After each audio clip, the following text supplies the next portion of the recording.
This program, while curated to help you improve your health, contains general advice and should not replace the individual advice of your medical practitioner.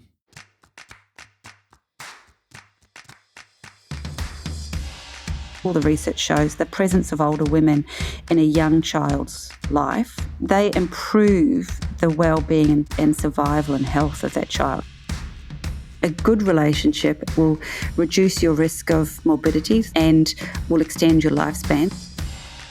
I always say to people, imagine you've got a universe between you and all these things, and you choose what you're taking from that universe into your being, be it body, brain, or mind, or spirit. In life, it's normal to have ups and downs. But what do we do when we get stuck? I've always been fascinated by the healing journey. Why do some people get better while others fail to make the shift?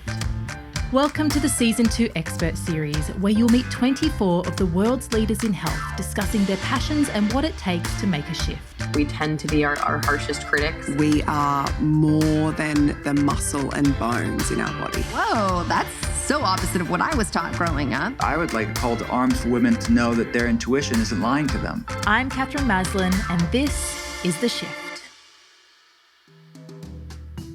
Hi, I'm Katherine, naturopath, author and host of The Shift. In the Expert Series, we share the insight, stories and expertise of each of our amazing experts.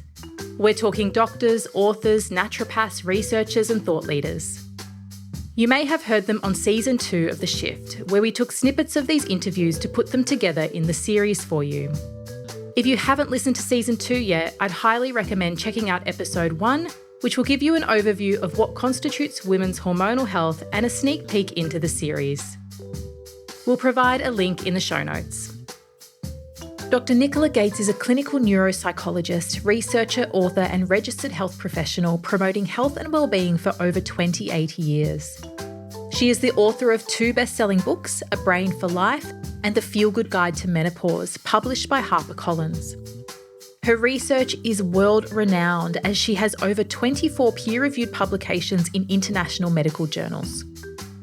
Nicola translates complicated neuroscience and medical research with positive psychology and speaks to hundreds every year about the importance of lifestyle and mind style for optimum health and quality of life. This conversation looks at the way we exist as humans and how we can think better to feel better. Let's get started. Dr. Nicola Gates, thank you so much for joining me on The Shift. I'm really excited to get in and have a good chat with you today. But before we get started, can you just tell our listeners what you do and the story that led you to where you are today? Great. Well, thanks for inviting me to be part of this podcast, Katherine. My registration title, and that's with the Australian Health Practitioner Authority, is Clinical Neuropsychologist. And I just need to unpack that a little bit. So the clinical means that I've done the Masters of Neuropsychology and I've done a 2-year sort of supervised internship, if you like a registrar program. And the neuropsychology means it's a branch of psychology, but what we've gone and done is understood how the brain develops, looked at brain pathologies and cognition and so forth. So we're looking at brain and behaviour relationships. So that's my clinical practice, but I also call myself a nerd because I'm involved in a lot of health research as well, looking at topics that excite and interest me. Now, I think your second question was, how did I come to this profession?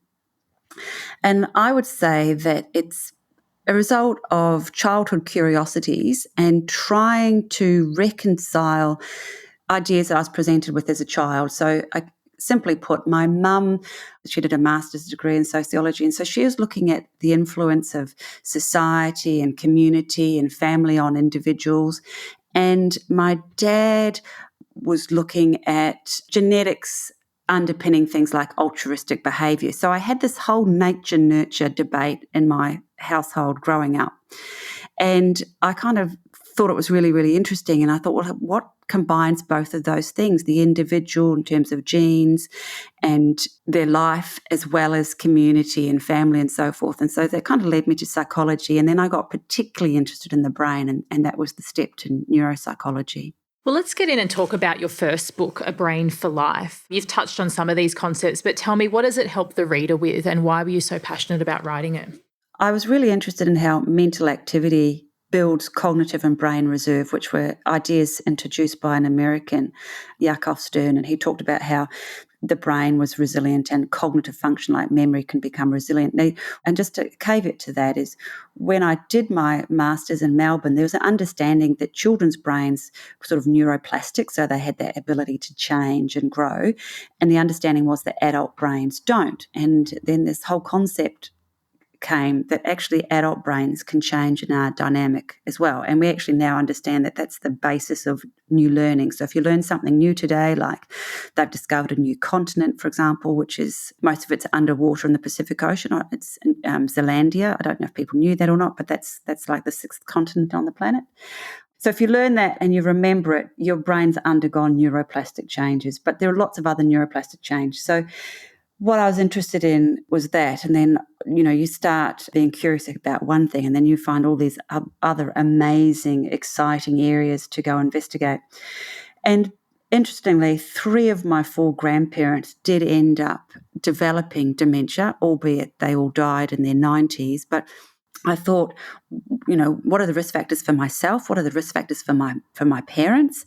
And what can we be doing differently now? And what I thought was really important, and I guess for the people who might be listening to this, is that what we do in midlife makes a difference to our late life health and well-being. So it's really important to make changes in your midlife. And on that, I'm using the terms that are preferable now. So rather than talking about middle age and late life, being old, the terminology now is about midlife and late life, because we're all aging at exactly the same rate, second by second, minute by minute, and we need to change our idea of age. So the terminology that people in my space like to use is midlife, late life. So midlife is the time to start thinking about your late life, because basically from what you eat today, this month, in midlife, how much exercise you do, how you look after your psychological well-being, like your mental health, impacts your late life. And some of my specific questions of my PhD were actually I'm more interested in how people feel about themselves and feel about life. Those were sort of my key questions that I was looking at, this quality of life and so forth, and how exercise and brain resilience and cognitive reserve and so forth impact mental health and well-being and quality of life. And Nicola, what did you find in those areas from the research that you conducted? Okay, well, lots of findings. If you ask me what I think are really interesting for us as we all journey forwards, is that mental health is really important for late life well-being. Being physically active absolutely impacts your brain health and cognitive function and increases resistance against dementia, as does diet and so forth. But the important things for our well-being is that the being engaged and active, so exercising and being engaged by being cognitively active, improve your cognitive functioning and your quality of life. We also understand that people in late life like to hang out with people who are able-bodied and capable. So people in late life don't actually like being around people who are, if you like, physically old and cognitively old, which is something we've got to be mindful of. And this is not related to my PhD. This is other people's research, but it's come out after my PhD, and I see how it's important, is that we classify people as late life over the age of 65. Now, if you're going to live till 95, that's 3 decades of people that often get treated the same. And, we talk about chronological age versus current age, because they can be different, body age versus chronological age. So you can have the body of a 60-year-old and be 80. Those things are actually really, really important in late life, which behoves all of us now in midlife to think about, what do we want that to look like for ourselves, and what do we need to do now? This is a massive conversation and a very important one, and I think we should dig in a little bit further to this. So the first part I want to have a look at is, why is it that it's so difficult for people to connect the activities and the behaviours that they do now to their health later on in life? That's a really very important and profound question, because people researching this space, so academics and non-academic people who do lots of research, that's one of the recurrent questions that we have, given how much information is available and freely available, as well as government initiatives in terms of educating the population about harm of cigarettes and so forth. So we all know about smoking, we all know about exercise, we all know about diet. There are a number of things that prevent people utilising that knowledge for themselves. And it's not a simple answer, clearly, which is why I guess from my limited experience, there are a number of things. There are some socioeconomics involved, and I know we're talking from different states, but I'm sure there's a line in Queensland, as there certainly is a line in New South Wales and a very clear line in Sydney, that people of higher socioeconomic status tend to enjoy better health and make better health decisions because they have access to resources than lower socioeconomics. So there is absolutely an acknowledgement of socioeconomic status, and with that I'm recognising education, access to resources and services.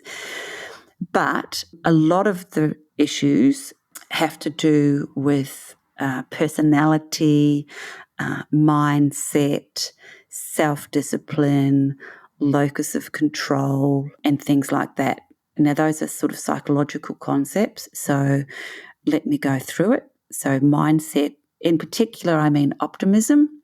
So people who are optimistic tend to have better health, and they tend to pursue behaviours that are healthy. And we understand that people who pursue one healthy behaviour actually tend to pursue multiple healthy behaviours, and people who pursue unhealthy behaviour tend to pursue multiple unhealthy behaviours. So if you just think, people who smoke tend to drink, people who drink often smoke, and then, there tends to be a high processed diet that goes with those things. Now, we are talking about generalisations, but the research does support this. And we tend to hang out with people that do the same thing. So again, if you're hanging out with people and you think, as a group, our health isn't so good and we're not pursuing healthy behaviours, hang out with people that have the health that you want to have. So, hang out with people who exercise and hang out with people who eat well and don't smoke or, don't use illicit drugs, limit their alcohol. So we know optimists, in terms of mindset, tend to make those good choices.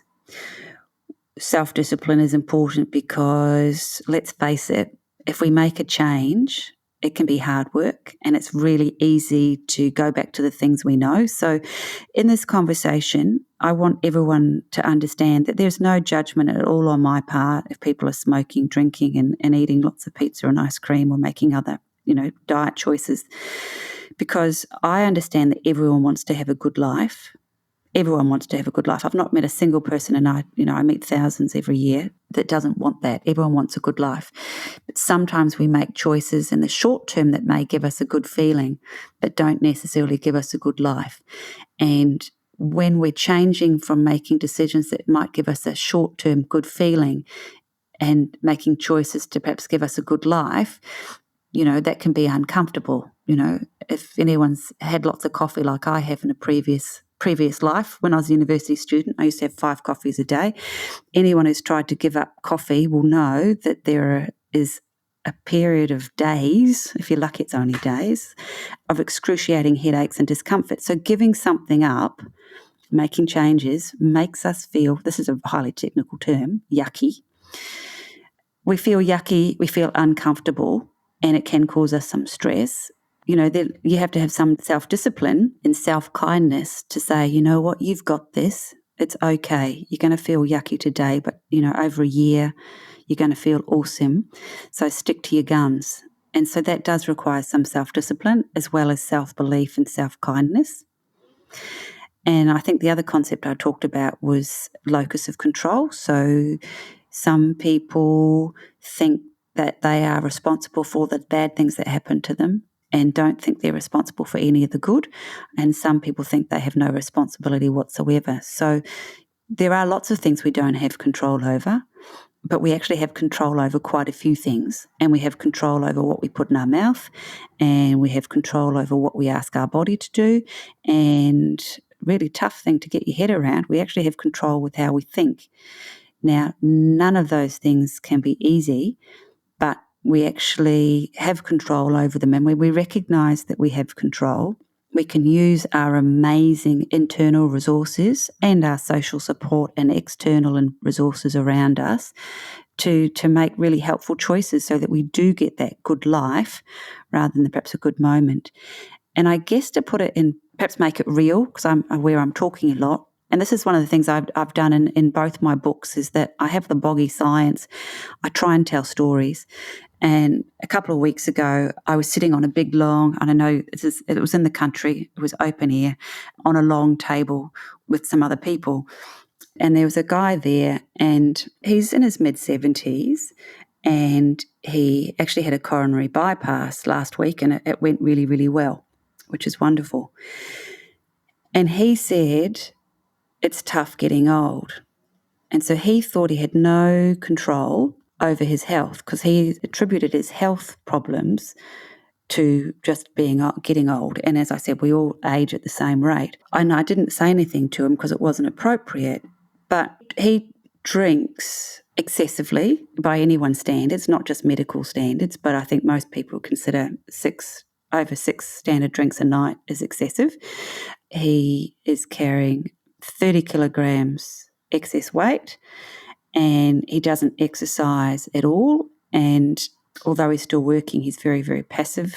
He sits along a lot in his work. So, it's wonderful that he's still cognitively engaged in employment. But what concerns me is he was attributing his health problems to age, and in fact, his health problems and he's in the grey zone to developing diabetes type 2 because people who drink a lot are at very high risk of diabetes. All of these health problems, they go up with age, the risks go up with age, but they actually had to do with things that he could control, and he didn't recognise he had any control of them. One of the things you mentioned was this locus of control, right? And people having different mindsets about if they're responsible or not responsible for things. Could you talk about that a little bit more and talk about how do people become aware of where they sit in that scope?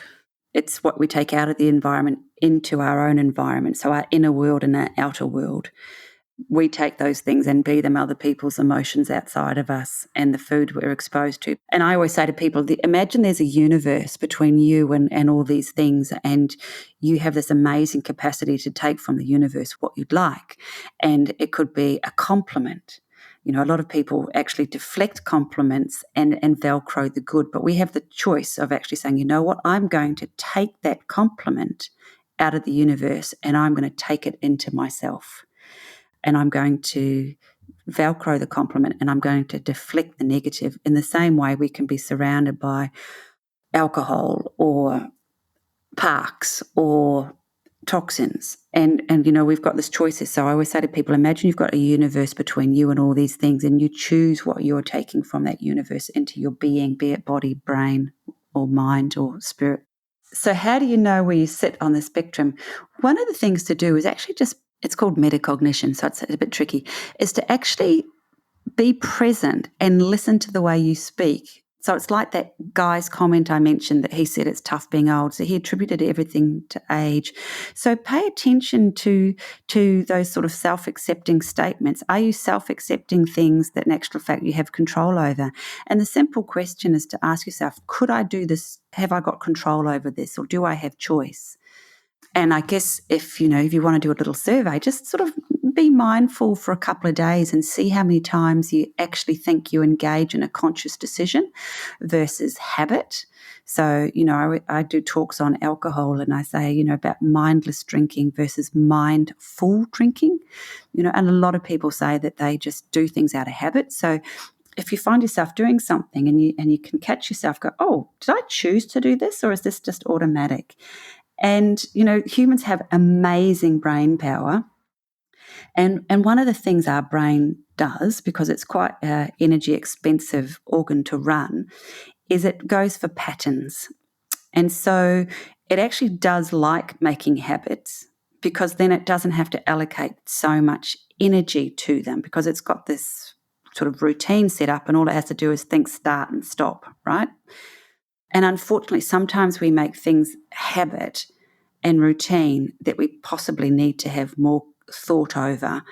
And similarly, we can get angst over things like being stuck in traffic that we actually have no control. So we can invest a lot of energy getting stuck in traffic and actually give no thought to how much food we're putting up on our plate. And so if people wanted to think about how much control they have, is actually to observe how much they are making conscious decisions for themselves. Gut health is central to everything, so it may be good to get some additional support. Many of my listeners have opted to do my 8-week Heal Your Gut program.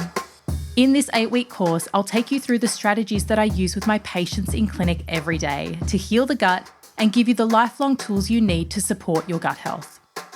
To join us, go to theshiftclinic.com and click on Programs and Courses.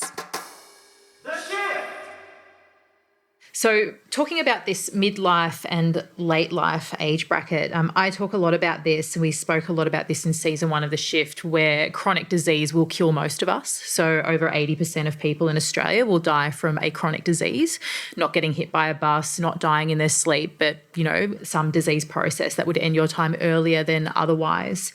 So this is quite massive, right? And as you mentioned, so this over 65 age bracket where things can tend to begin to go wrong and we have, chronic disease compounding other chronic diseases means it can really impact our quality of life. Like, what is the net effect of people that aren't looking after themselves in midlife in these late life years?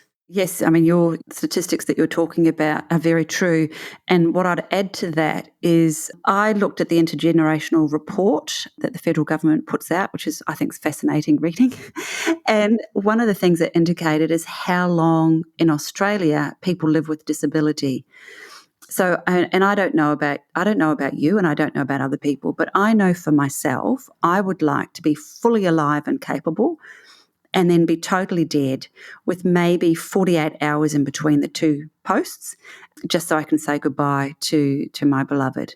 And unfortunately, most Australians don't get that. Most Australians live with the form of disability. So it's not just managing a chronic disease, non-contagious, often lifestyle-related disease, but it's also living with disabilities, and that's perhaps what people don't recognise. And they can reduce quality of life. And one of the things that happens for a lot of people with increasing age is that the world gets smaller.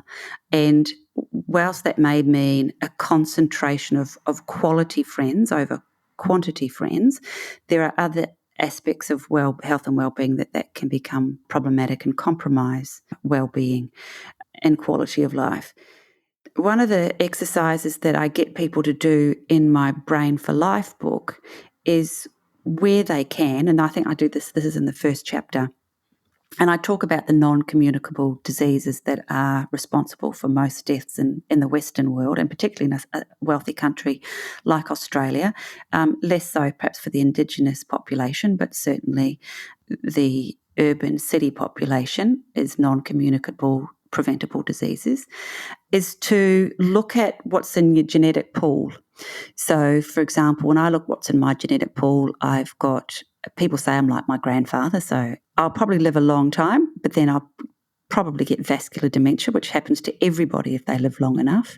So he started having mini strokes at 90 and pretty much had no other health problems. If I'm more like my grandmothers, then I might develop Alzheimer's type dementia, and that's the most common dementia, that's 70%. And then if I drill down their risk factors for that, there was problems with cholesterol and hypertension and anxiety in their late life. And so I kind of go, okay, so these are the things I need to look for now.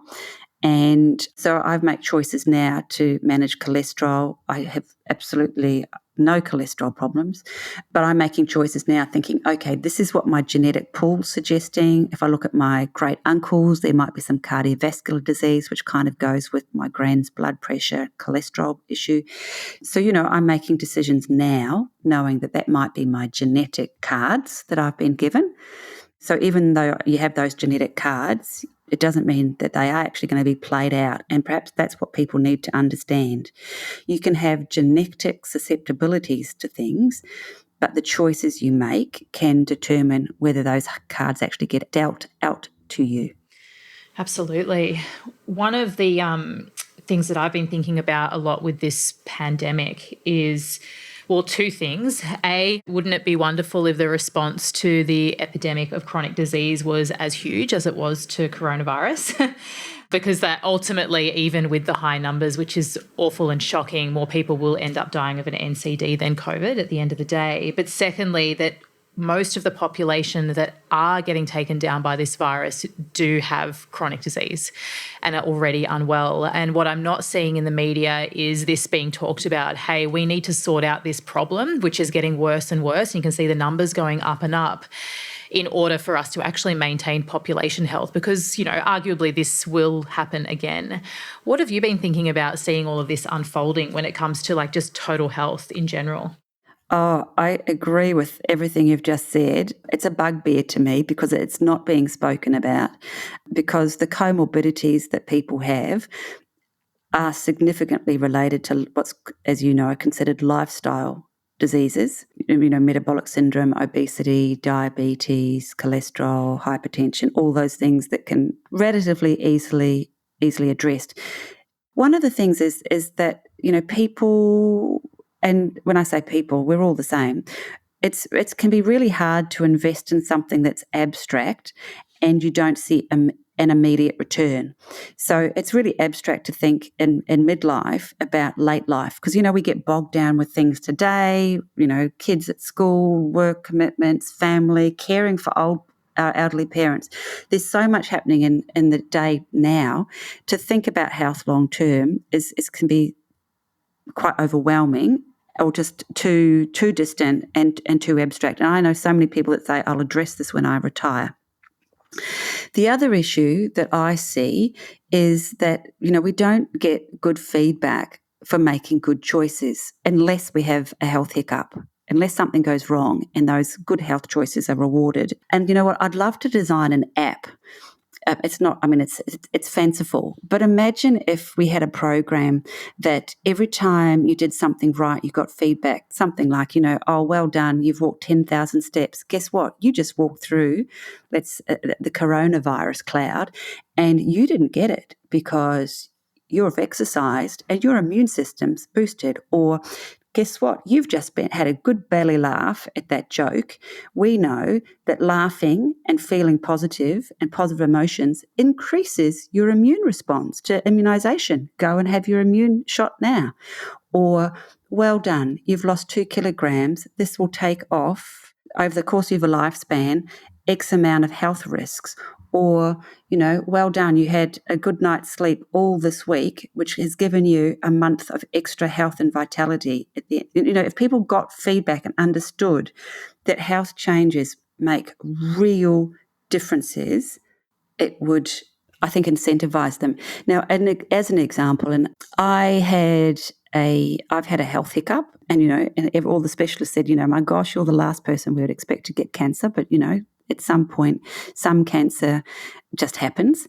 And I mean, I've got a theory on why I got breast cancer. It's because of the underwire bras, because that's what the research is suggesting now. They impact lymphatic drainage. But, you know, on paper, no family risk, no health risk, no health behaviour to give me a grade 3 cancer. It took 6 months to go from 0 to being grade 3 invasive.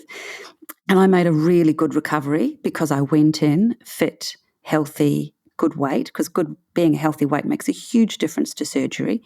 But what happened on day 5 of my recovery actually was the really telling point, because I actually hemorrhaged, and, you know, it's quite unheard of to hemorrhage so long after surgery, but I did. So here I am, completely sewed up and everything's going well, actually about to be discharged from hospital that day.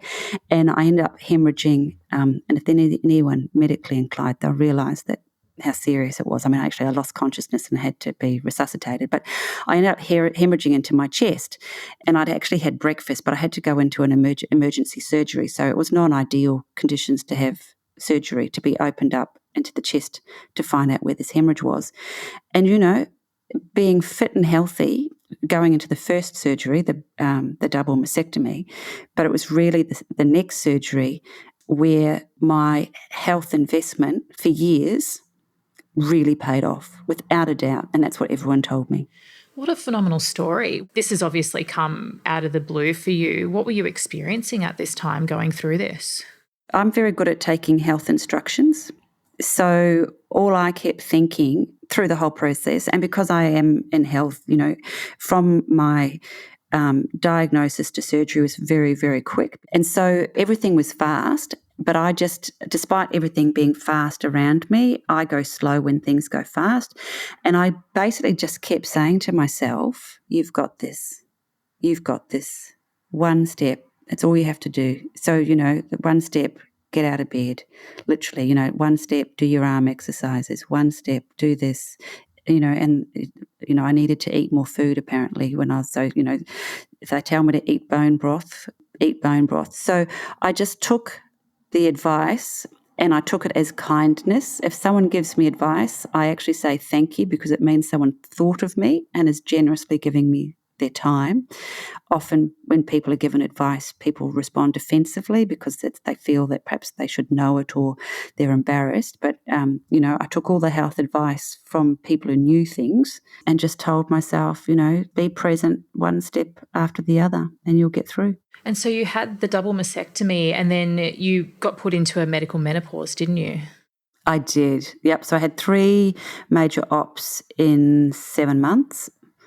So yes, I got put in a medical menopause because it appeared that I was drug sensitive and wasn't tolerating the anti-cancer medications that I was required to take given the type of breast cancer that I had, even though it was all chopped out. I needed to continue to have anti-cancer treatment. And the decision was I had to have my ovaries out. So, yep, that happened. And, you go in with functioning ovaries and you wake up with no estrogen at all. And that was the next part of call it my health misadventure. As a woman, losing your breasts and your ovaries in such a short period of time, how was your response to that? Like, was there a period of trauma or grief that you had to go through? What was the process for you? That's a really good question. And I actually didn't even think about that until probably a year after the mastectomy. And they do say that the psychological catch-up to the physical is about a year. So, or thereabouts, 9 months, 12 months mark. And I understood that already because being a nerd, I'd read up and so forth. And that was the case with me. So even, knowing it, you kind of go, oh, okay, it's interesting. I'm starting to think about it. So the first thing I wanted to do was get it off me as the cancer. And if my breast has to go off, that's fine too. Just get rid of it. Just me, that's, if you're wearing ill-fitting clothes or something, you just take them off, sort it out. And I don't mean that flippantly. I mean that I've had 2 children. I breastfed both my children, and I didn't need my breasts anymore for that function. My breasts are not important to my relationship with my husband. For some women, their breasts are important, and I was given confidences that there were women whose husbands were trying to do everything to keep the breast at the risk of their wives' cancers getting more serious. And as I said, I find that incredible, but I have met women where this is the case, that their husbands or partners force and desire to keep the breasts present at the risk of losing the person, were stories that I was entrusted with. So in my own story, I can say, chop them off because it wasn't an issue in my intimate relationship, whereas it is for other women. And in terms of my ovaries, same thing. I mean, I'm almost menopausal age anyway. I've had my children. I didn't lose fertility. Again, my heart goes out to women who haven't had their children and they lose their fertility for cancer treatment or other health issues. My heart is with you. So again, even though I'm saying, well, I'd had my kids, it didn't matter, I'm acknowledging that it is not easy for other people. So tell me, what the book's about. What is it helping? What are people going to learn if they read it? Okay, so I called the book The Feel Good Guide to Menopause, and I know that might jar a few women because they're going to go, oh my God, what's good to feel about? The whole impetus behind the book is I think women are fantastic. I love women. I think women are amazing, complex, wise, and if they don't think they are, they just haven't recognised these qualities within themselves. So the flavour of the book is about trying to empower women to be kind to themselves and care for themselves. And that's why I called it the Feel Good Guide, because yes, I mean, menopause can be horrific. I mean, I was having 3 hot flushes an hour. I'm having 1 every 90 minutes now, because medical menopause is much harder on the body than natural menopause, simply because it's abrupt. In natural menopause, there's this slow titration, slow shift. The whole idea is for women to say, hey, I need to make this time of midlife my time to look after myself and become the awesome, amazing, wise woman that was always there, but perhaps didn't have the time, attention, or opportunity. So that's the general flavour. And so with that, I talk about what hormones do in the body, but importantly for the brain. The brain is the organ, cognitive function, so thinking, as well as emotions and mental health. And I just go through the book through the changes to those 3 aspects of women's health. I look at how relationships impact upon experience of menopause, symptoms. And so it goes through, hot flushes, sleep disturbance, all those things, sexual functioning changes. And in that shares stories of women and gives strategies about how to manage in a positive and helpful way. Can I ask a huge favour? If you like this podcast, the very best thing that you can do to support us is to leave a review on Apple Podcasts or a rating on Spotify. This will help to push us up in the charts, which gets us into the ears of more people just like you that are also trying to make their shift. So I feel like with menopause, there's this really big change of identity that happens for women as well, or loss of identity even. Would you talk to that a little bit? And then also you mentioned the effect of relationships on this menopausal transition and how that impacts on women. One of the things about doing research in this area is age obviously becomes an issue, but the studies have identified that you can actually separate those 2 factors. So there's the impact of menopause and there's the impact of age. Unfortunately, we grow up in a society where women of a certain age, whether they're in menopause or not, it's the old lady thing.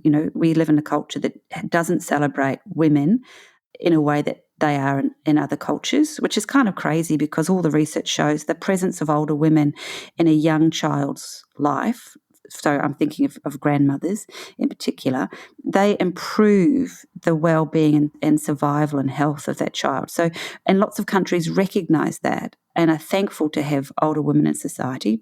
We don't live in that society. Western societies have put down older women, and this was the messaging around the development of the contraceptive pill and HRT, as it was known at the time, hormone replacement therapy, give you an indication of the idea of women that, if we're no longer seen sexually, we are no longer seen. And so for women going through menopause, there can be a whole lot of issues around identity that women need to separate youth with identity. Now is the time to put yourself first. Now is the time to realise who you are and what you want, not as a carer, not as a wife, but yourself as a human being. Just because society or even your own family doesn't see you as a person, with a favourite colour or favourite books or favourite music or interests and passions, doesn't need to stop you asserting who you are in a different way. And that's my invitation for women to do. And it doesn't mean that you're no longer caring. It doesn't mean you're no longer a wife or partner. It just means asserting who you are, as well as, and for some it can be instead of, as well as those roles. Otherwise, society won't recognise you and won't see you because you'll fall into the trap of ageism and sexism.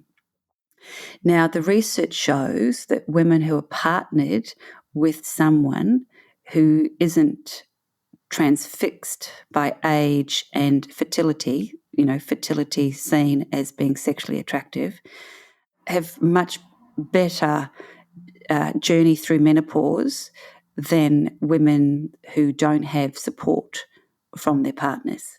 And relationship stress exacerbates menopause symptoms because stress exacerbates menopause symptoms. And, again, I'm so thankful and enriched by the stories of women who I spoke to writing my book. And not all the stories got in my book, but, stories of women who had wonderfully supportive partners. They got the dry vagina, they lost their libido, and their husband said, "That's okay, darling." And to be honest, guess what? So have I. So let's not get caught up in this sex 5 days a week nonsense, because it is a nonsense over a certain age. Mother Nature's not sloppy. Sex libido for men and women does go down with age, and that's because the risks of birth defects and complications goes up, male and female.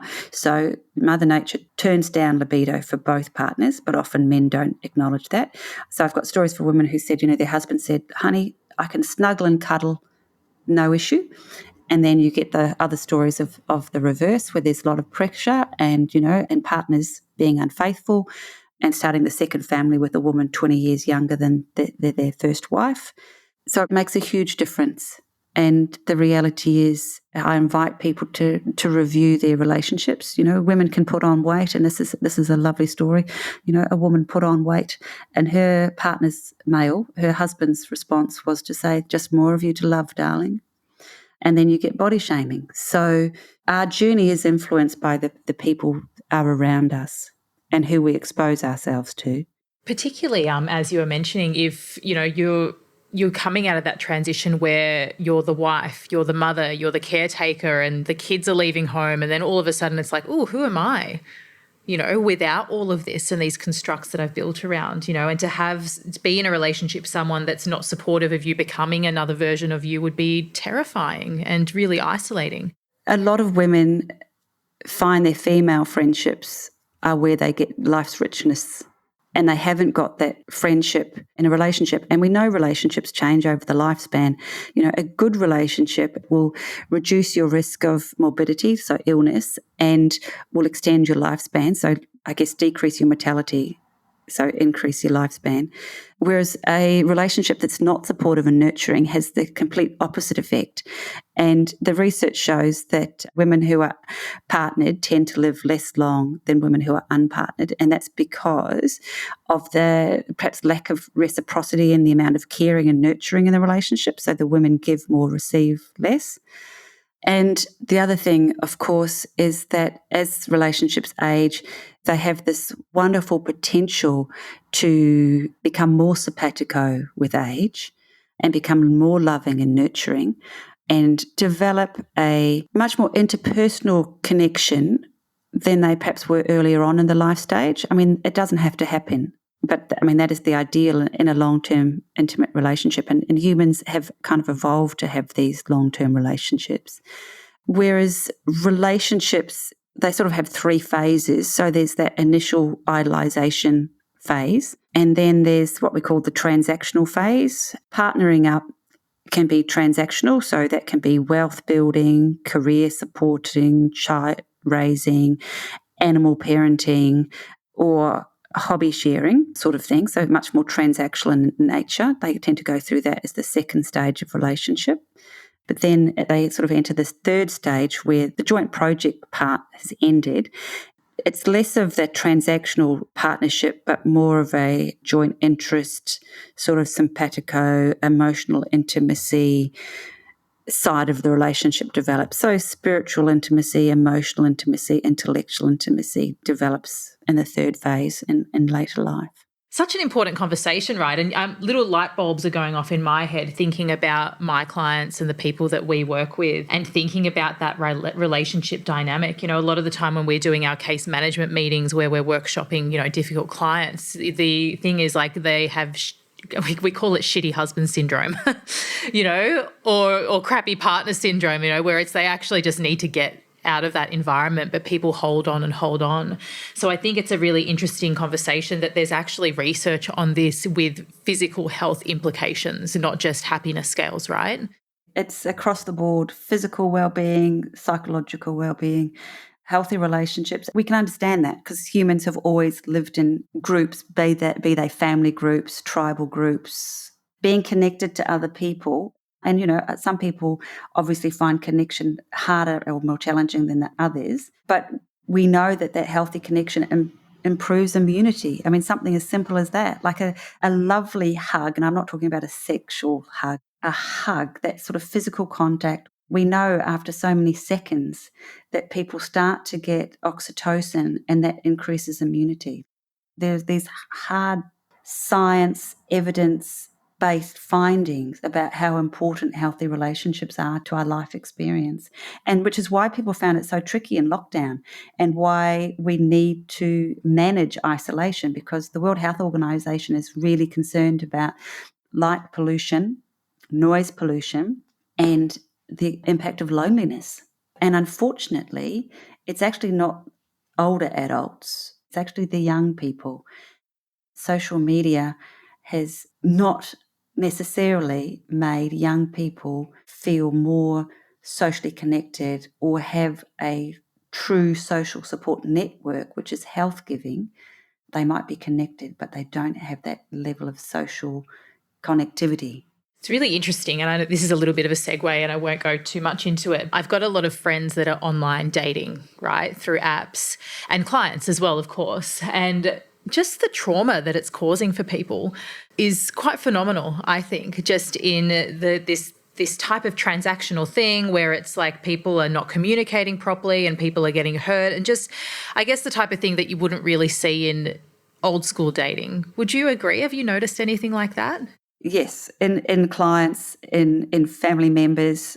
It seems weird, but there are places now which young people have to go and learn flirting, because there's so much information we gain by being in proximity to other people. And simply, we know pheromones are important because we are attracted to people with a different immune system to us, and that is revealed in our pheromones. And that face-to-face contact, just for something as simple as that, we don't find people with the same immune system to us as sexually desirable as someone with a different immune system to us.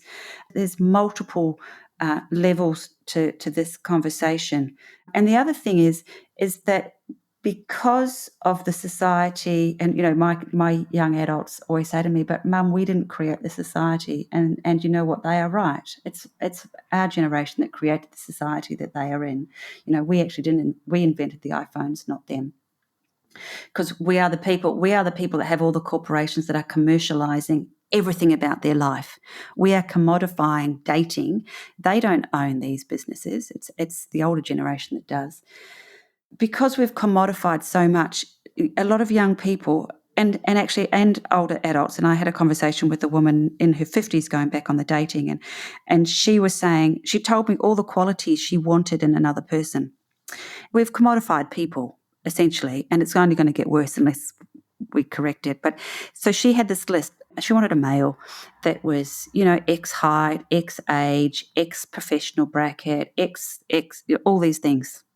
So like a commodity, like you go on Google and you type in, I want blood red oranges picked in Queensland in this date. I mean, that's how they commodified humans. And I said to her, how do you want to feel in the relationship? And this woman is a highly educated, senior, she's in the chief executive suite in a large organization. And she stopped and she looked at me, and there was this huge pause. And she just kind of was shaking her head and not speaking. And her eyes were huge, in shock and horror. And she goes, "Oh my goodness, I've never thought of it." And I said, "So how about you throw out your list and think about, how do you want to feel? And she goes, I don't even know what that means. I said, well, do you want someone that makes you laugh? Do you want someone who makes you feel nurtured? Do you want someone who makes you feel super powerful? Do you want someone who makes you feel dominated? Do you want someone who makes you feel controlled? Do you want to, and I just threw out all these things.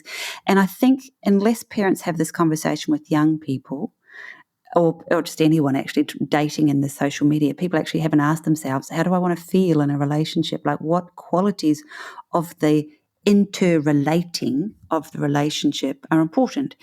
And you know what? It's actually not so much as a segue off or down another rabbit hole, because that's exactly what we were talking about in relationships that support health.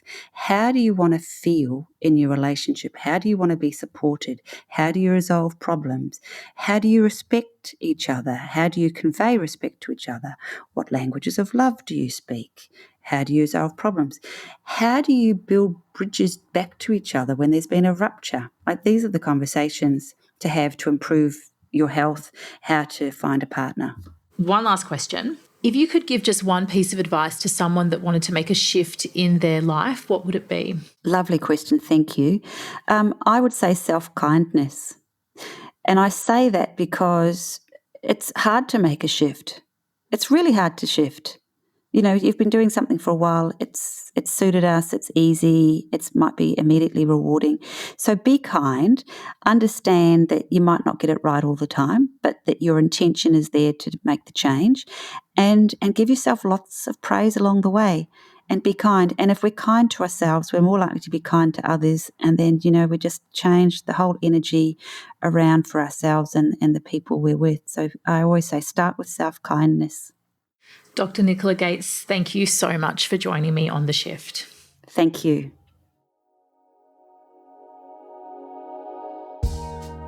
There was so much amazing information in this episode. Let's review some of the key points and what action you can take as a result of this. What you do in your midlife determines your well-being in your late life. This is a big one, guys. As humans, we find it difficult to imagine how our choices now can impact us in 20, 30, or even 40 years' time. However, research shows that what we do now sets the scene for our later years. If you want to retire energized, thriving, and enjoy the last third of your life, then now is the time to act. Metacognition is the process of thinking about one's thinking and learning. We have to change the way we think about what we think. And while that can sound complicated, the first step is awareness around the beliefs and statements we make about ourselves and our health, and asking the question, is this true? Learning is great, but action is better. Here are a few things that you could do as a result of this conversation in order to help you shift your health and your life. The obvious one here is to take your health more seriously right now. Don't think when I'm 50 or 60 or retired, I'll make the changes that I need, because it could be well too late. We need to be realistic and intentional about how we want to live out our years and make steps to build healthy habits now that will serve us well into the future. Is it time to take stock of the quality of the relationships in your life? As Nicola points out, these don't have to be sexual or even romantic relationships. Building connections with others helps us to be happier and to live longer. For some of us, we need to get a bit more productive and intentional about this, especially if we're more isolated. A big thank you to Dr. Nicola Gates, PhD, for sharing her knowledge and passion with us on The Shift. You can learn more about Dr. Nicola Gates at brainandmindpsychology.com, where you can check out her 2 books, A Brain for Life and The Feel Good Guide to Menopause. If you're loving the Expert series, would you mind leaving us a review on Apple Podcasts? Or if you're a Spotify fan, you can now rate the show and comment on each episode if you like as well. We love to hear your thoughts. In our next Expert series on The Shift, we have Chantel Otten, a psychosexologist that is here to show you how you can be empowered about your sexual health and enrich your relationships through better intimacy and communication. Make sure you don't miss it. Coming up on The Shift. Your sexual self-esteem is fundamental and you need to nourish it. Everyone's sexuality will be different to the next person. One person's yummy things that they love to do will be another person's yucky things that they really don't want to do. Having a condition called vaginismus, which is, it sounds like Christmas of the vagina, but it's opposite. It's like Halloween. Every single woman in the world has been told that there's something that they need to change about their body.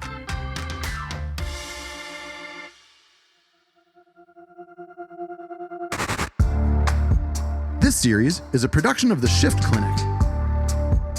Hosted by Katherine Maslin. Music and sound design by Shade Furlong. Thank you to all of our experts. For more details on them, go to theshiftclinic.com.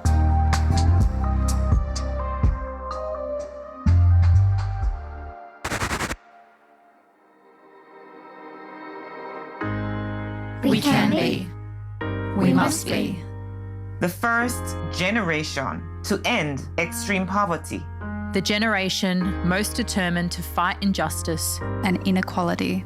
The generation that saves the planet from climate change. And this is how we will get it done. The global goals. A 15-year plan for everyone, everywhere. With no one left behind. The global goals are a framework that collectively help us Support the health of our people. And the planet. At Shift, we are ambassadors for the global goals. This project supports global goal number 6. Clean water and sanitation. Every time you listen to an episode of The Shift, we provide a day's access to clean water for a human in need in Malawi, Africa. Water is the foundation to health, and we believe every human should have access to clean, healthy water. So please share this podcast wide and keep tuning in so we can impact those who need it the most.